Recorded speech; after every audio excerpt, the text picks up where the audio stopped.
welcome to the Clipper Inspired Podcast. I'm here in Berlin on Kopenickstrasse. And, okay, Henrik, I have a hard time pronouncing this name, so tell them the name, please. It's Henrik, my first name. It's bit Scandinavian with a D. It's Hendrik is German, so and Henrik is Scandinavian. And Möller also sounds a lot of Scandinavian. It exists in Sweden too, and in Denmark, and also in German. Oh, okay. But wait, the name of this place is Möllers Köttbullar? Is yes. that how to pronounce it? I searched for a lot of names and we had some ideas, and then we said, okay, no, my name is fine. I'm standing behind every product we give out, and that's why I said, okay, let's put my name on top of it, and then Möllers Köttbullar, and it's nice. You can say it nice, so I said, okay, why not? Let's try it out. All right, so let's get started. But those out there, this is a Swedish meatball place, and I think we all know Swedish meatballs from IKEA. Right, but okay, wait, hold on. I'm going to start. The first question is exactly what is a Swedish meatball compared to an Italian meatball, a German meatball, and what other meatballs are out there? Yeah, there are Italian meatballs, there are Spanish meatballs, the albondigas, everyone in the States knows, I think, the tomato sauce with meatballs. That's really well known. And the Swedish meatball, the köttbullar, is little. So it's like, it's around 25 grams. So that's a Swedish meatball. Like an Italian meatball is bigger also, and the German meatballs mostly are much bigger. So, and we have a lot of names for them in Germany, and they are all different. Like in every country, every family has, I think, their meatball recipe. That's also in German and also in Sweden. Everyone has the köttbullar recipe, but the ground is beef or beef and pork. We only do it with beef, and then the special thing is we do cream inside. All the Swedish people do cream inside, and that's the thing. So that's they make it a bit more fluffy. It has a nice taste, and you can grab it with one bite. Oh, I had no clue. Mostly you have to cut through, and köttbullar mostly you can grab with one bite, and that's it. All right, wait a minute. How did you learn how to make meatballs? I mean, what was the impetus for that? So first contact with meatballs I had with my grandma. She made really nice German meatballs. That was in the middle of Germany, and they were really good. And then I had them also at the big furniture house. Everyone knows them. So, and then I had a girlfriend 2004 and 5. I had a girlfriend growing up in Sweden, and I wanted to cook her something Swedish. And then I thought, okay, why not? I ended up with köttbullar, and then it functioned really good. So it was good, and then I got the idea, okay, why not selling Swedish meatballs at one time? And then in 2016, I needed something new to do, and then I made all the recipes. So it started with a food trailer. Wait, so this started out as a food trailer? Yes, in 2017, I started driving over music festivals and selling the stuff, and at this point at the festivals we were not so good as we are now. So now we are fucking really good with what we are selling. Okay. Yeah. Okay. Sorry. Don't worry. Sorry. Okay. And before we were at some points we were not so good. So we improved everything, and now with a stationary restaurant. We have a permanently selling, so we can buy other and better products. So and we have nothing from the normal stock. Most of the things we let produce for us, but get on this later on a point, because it's a big point at our restaurant. I can see everything is coming from. Oh, yeah, exactly. Wait, what is your signature meatball? What is the meatball that says this restaurant? We have only two. There's only one köttbullar, and it depends on the region in Sweden. they have it half-half, so half meat, half beef, or half. They have also elk. The more you come meatballs out of elk. yes, the more you come to the north, it could be also with elk. Okay, So, a Fred Flintstone moment. What? yeah, also with boar, they do it sometimes, and it's we decided, okay, in Germany to have like meat, it's not so easy to get a good quality, and then the quality is so expensive you can't afford it. And beef, we found a farm association called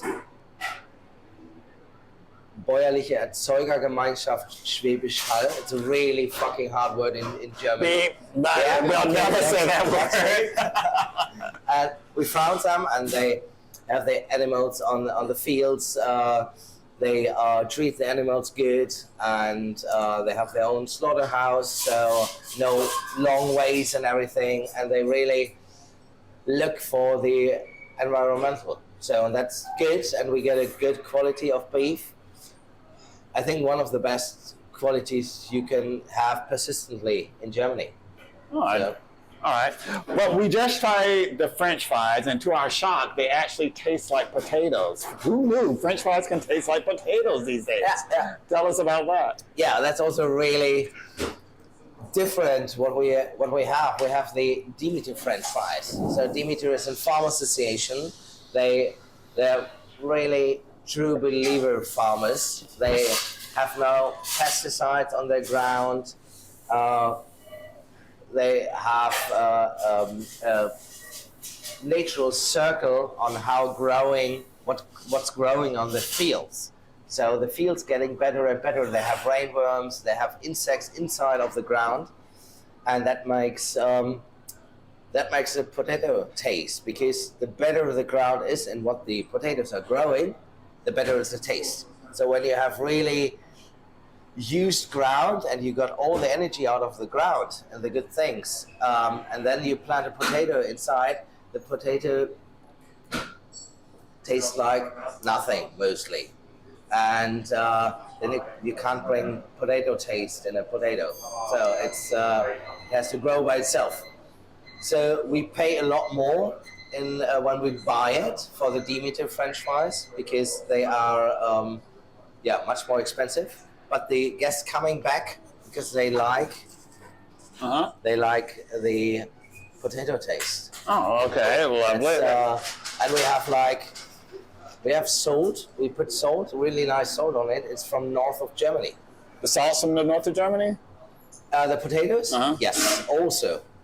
They're north of Germany, and then they when they have to cut it, and the first frying they have to do in Belgium, because there is no fabric in Germany left who can produce it so gently. To cut potatoes? I don't understand.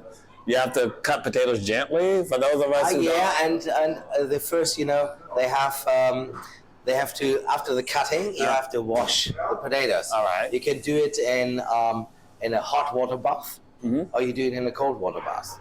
And most of the big companies, they use aromatics and everything inside of the hot water bath. I understand. And it's like you blanch it. With the hot water, you get taste out of the potato. Right. When you only do cold water, nothing happens. It's only the starch from outside got washed away. That's it.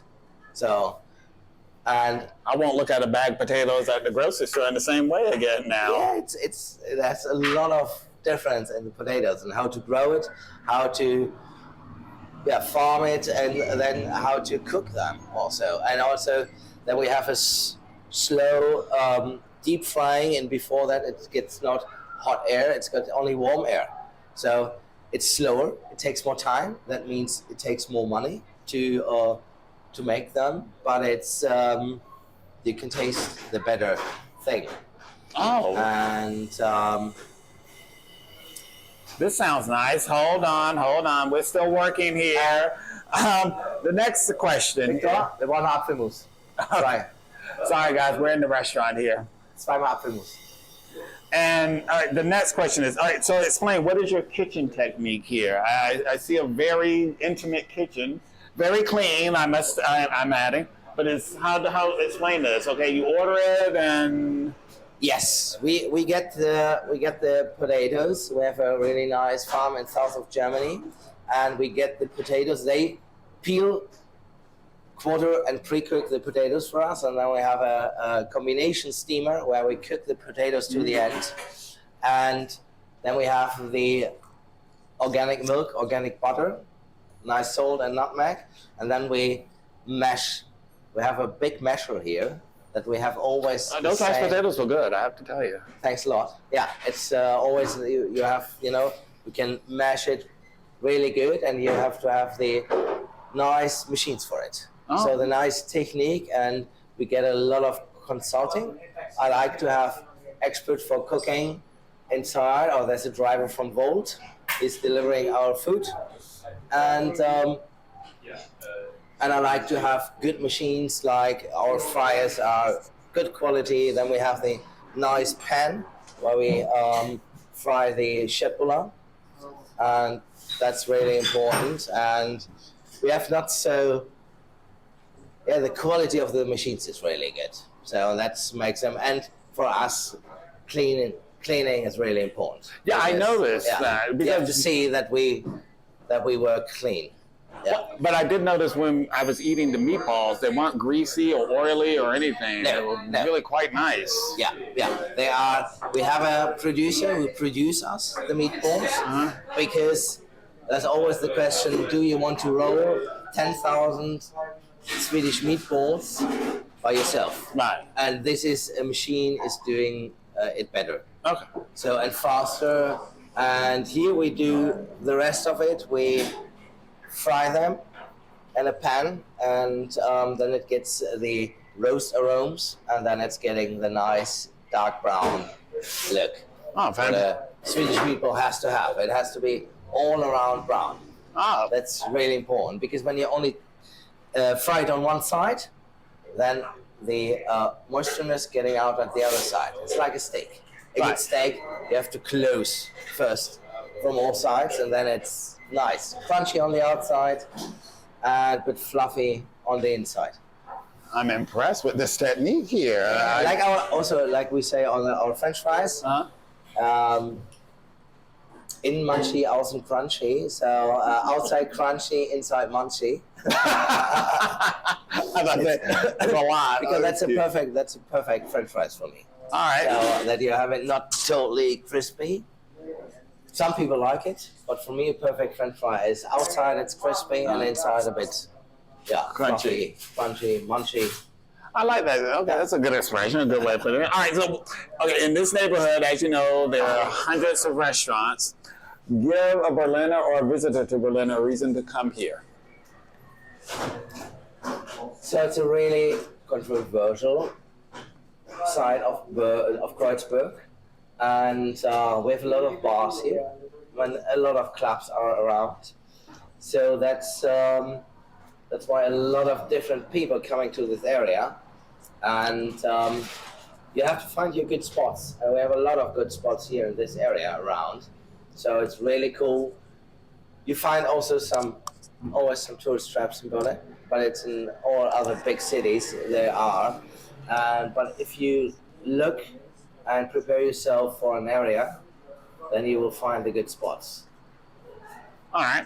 Now, as a German native, a Berlin native, Berlin transplant, I don't know, because you're from Paderborn, but you came to Berlin a long time ago, so you're Berliner. Yes, right? I like a Kreuzberger, not a Berliner, it's more a Kreuzberger. Okay. Now, what is your favorite dish? What's your favorite food here?